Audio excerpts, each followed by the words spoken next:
This is more than legacy.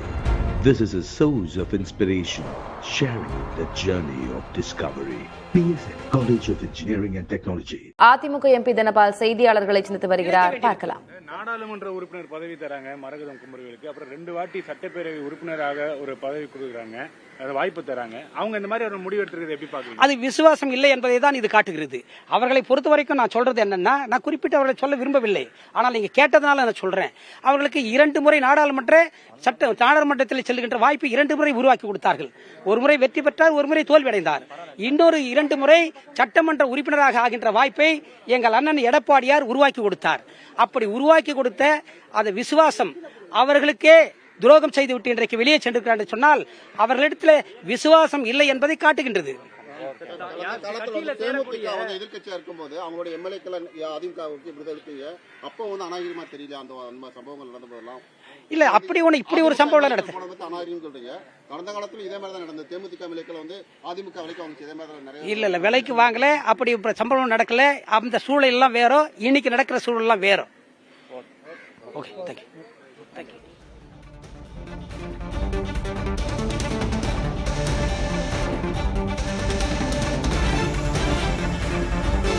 தாவேகா குதிரை பேரத்தில் ஈடுபடுகிறது என்று அதிமுக எம்பி தனபால் குற்றம் சாட்டி பேசியிருக்கிறார். அவர் என்ன பேசினார் என்பதனை மீண்டும் ஒரு முறை பார்க்கலாம்.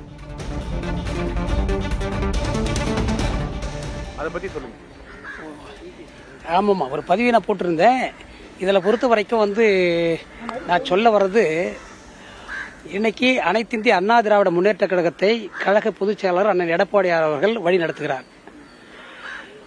இந்த இயக்கம் இன்றைக்கு புரட்சித் தலைவர் எம்ஜிஆரால் உருவாக்கப்பட்ட இயக்கம், புரட்சித் தலைவி அம்மா அவர்களால் கட்டி காக்கப்பட்ட இயக்கம்.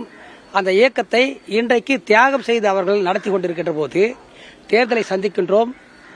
இன்றைக்கு தேர்தலை சந்தித்து கிட்டத்தட்ட வந்து 53 கூட்டணியோடு சேர்த்து சட்டமன்ற உறுப்பினர்களை பெறுகின்றோம்.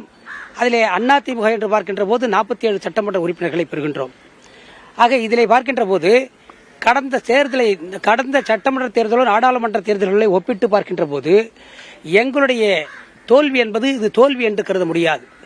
வாக்கு வித்தியாசம் அதிகமாக இருக்கின்றது. தேர்தலிலே நாங்கள் பெற்றிருக்கின்ற வாக்குகள் பொறுத்தவரைக்கும் நல்ல கணிசமான வாக்குகளை பெற்றிருக்கின்றோம். மக்கள் மத்தியிலே ஒரு செல்வாக்கு மிக்க ஒரு இயக்கமாக இருக்கிறது. அப்படி இருக்கிற போது இன்றைக்கு நடந்திருக்கிற சூழ்நிலையை பார்க்கின்ற போது ஏதோ மக்கள் ஒரு விபரீதமான முறையிலே முடிவெடுத்து இன்றைக்கு ஒரு மாற்றத்தை உருவாக்க வேண்டும் என்பதற்காக இன்றைக்கு ஒரு ஆட்சியை இன்றைக்கு கொண்டு வந்து நிறுத்தியிருக்கிறார்கள். அது இன்றைக்கு மெஜாரிட்டி இல்லாமல் ஒரு மைனாரிட்டி அரசாங்கமாக இன்றைக்கு இருந்து கொண்டிருக்கிறது. தாவேகா குதிரை பேரத்தில் ஈடுபடுகிறது. இது குறித்து சிபிஐ விசாரணை நடத்த வேண்டும் என்று அதிமுக எம்பி தனபால் வலியுறுத்தி பேசியிருக்கிறார். ராஜினாமா செய்த 4 எம்எல்ஏக்களின் பின்னணி குறித்து ஆராய வேண்டும் என்றும் அவர் வலியுறுத்தியிருக்கிறார். விவரங்களை பின்வரும் செய்திகளில் பார்க்கலாம். This is more than legacy. This is a source of inspiration, sharing the journey of discovery. PSN College of Engineering and Technology.